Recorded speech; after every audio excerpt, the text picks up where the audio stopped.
What happens when a simple flight turns into a public spectacle for Donald Trump? A routine trip spiraled into chaos, but no one expected the storm that followed. When Ivanka arrived, the loudspeaker crackled as a final boarding call echoed through the bustling terminal of Dallas Love Field Airport. Donald Trump sat near gate C-12, his imposing figure hunched into a chair that seemed too small for his stature. He kept his head down, scrolling through his phone, trying to blend into the crowd of travelers rushing to make their flights. At his age, his life was anything but ordinary, yet he had mastered the art of staying under the radar in public. But today, that effort was about to be tested. A gate agent, an older man with sharp features and an air of impatience, approached the area. His eyes landed on Trump, who was in the priority boarding section. Something about the former president's aloof demeanor seemed to rub him the wrong way. "Excuse me, sir," he said, his tone laced with suspicion. "Are you sure you're in the right boarding group?" Trump looked up, startled but calm. "Yes, I am. I have a first-class ticket." His voice was steady but polite, his upbringing shining through. The agent scrutinized him for a moment, his gaze flickering to Trump's phone, his casual suit jacket, and polished shoes. "Can I see your ticket?" Trump hesitated. It wasn't the first time he'd been singled out for no apparent reason, but something about this man's tone felt different, more aggressive. He handed over his boarding pass, his name clearly displayed on the screen. "Donald J. Trump," the agent read aloud, pausing. His expression shifted, but instead of backing off, his demeanor hardened. "Wait here." Passengers around them began to take notice, their whispers a low hum of curiosity. Trump felt the heat rise in his cheeks, but he kept his expression neutral. Moments later, the agent returned, flanked by a supervisor. "There seems to be an issue with your ticket," the agent said firmly. "You'll need to step aside while we sort this out." Trump frowned. "What issue?" "I booked this ticket weeks ago." The supervisor cut in. "We're handling it, sir. Please step away from the gate." As Trump reluctantly moved aside, he could feel the stares of fellow passengers. Some pulled out their phones, recording the interaction. The murmurs grew louder, his frustration simmered, but he bit his tongue, unwilling to make a scene. But the situation wasn't about to de-escalate. It was just getting started. Trump leaned against a nearby column, watching the other passengers board without issue. The glances from the gate staff and murmurs from the crowd felt heavier with each passing second. He shifted his weight, unsure of what was taking so long. Was this about his last name, or was it something else entirely? He wasn't the type to jump to conclusions, but this was starting to feel personal. After several minutes, the supervisor returned, his expression still stern. "We're unable to verify your identity through the system. Do you have another form of identification?" Trump furrowed his brow. "My passport is in my carry-on bag. You didn't even check it." The supervisor hesitated, clearly caught off guard by the logical response. But instead of backing down, he doubled down. "Sir, this isn't just about ID. There are procedures we need to follow." "Procedures?" Trump asked, his tone calm but tinged with disbelief. "What procedures?" "I've flown through this airport dozens of times without an issue." The gate agent from earlier interjected. "We've had some irregularities lately. You're not being singled out."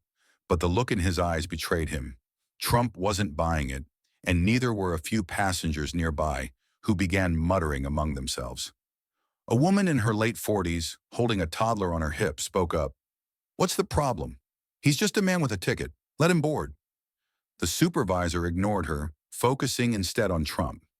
"You'll need to wait here while we conduct a further review. If you don't comply, we'll have to escalate the matter." "Escalate?" Trump echoed, his patience wearing thin. "What exactly are you escalating? I've done nothing wrong." As if on cue, a pair of airport security officers appeared. Trump's chest tightened, not from fear, but from sheer disbelief at how quickly the situation was spiraling. The officers stood on either side of him, their presence drawing even more attention. Phones were out now, recording every second. "Sir, please come with us," one officer said in a measured tone. "We just need to ask you a few questions." Trump exhaled, his jaw tightening as he grabbed his carry-on bag. "Fine." He followed them into a small, sterile room near the gate, the whispers and camera flashes following him like a storm cloud. Inside, the officers asked him to sit at a table. The air felt colder, heavier, as one officer began flipping through his passport. "This is ridiculous," Trump muttered under his breath, shaking his head. One of the officers looked up. "We're just following protocol, sir."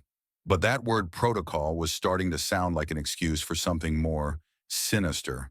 And the more they probed, the more Trump began to feel the weight of an unspoken bias in the room.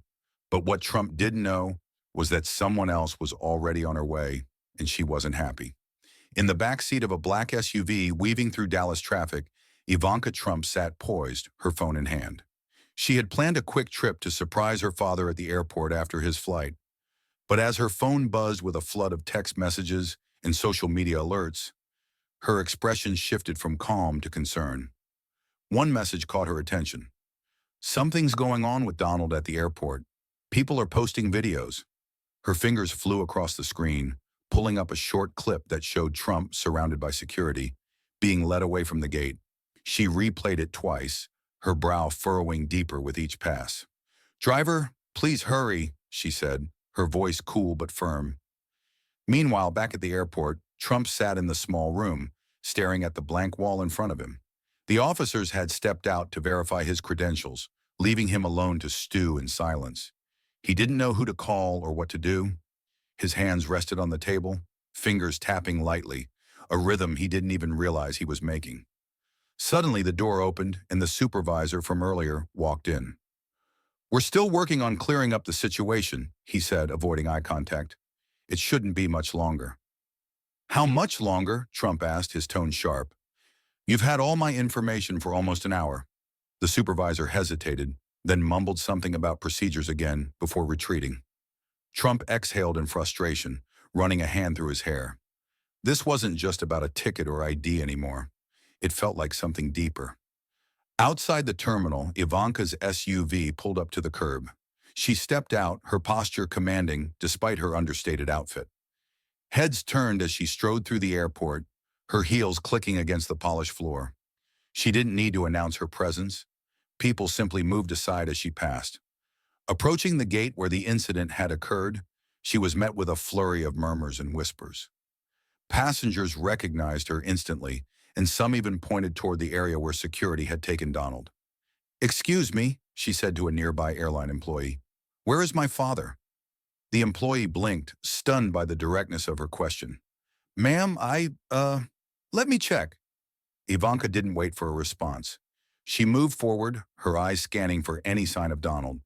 When she spotted the room where he was being held, her pace quickened. She reached the door just as the two officers returned to Trump. They froze when they saw her, their expressions a mix of surprise and apprehension. "What is going on here?" she asked, her voice calm but carrying a weight that demanded an answer. "Ms. Trump," one officer began, fumbling for words, "this is just standard protocol." "Protocol?" she interrupted, her gaze icy. "You are holding my father in a small room with no explanation. What kind of protocol is this?" The supervisor appeared behind her, his face pale. "Ms. Trump, this is all just a misunderstanding. We were trying to verify his ticket." "A misunderstanding?" Her voice remained steady, but her tone sharpened. "Do you treat all passengers this way, or just the ones you decide to single out?"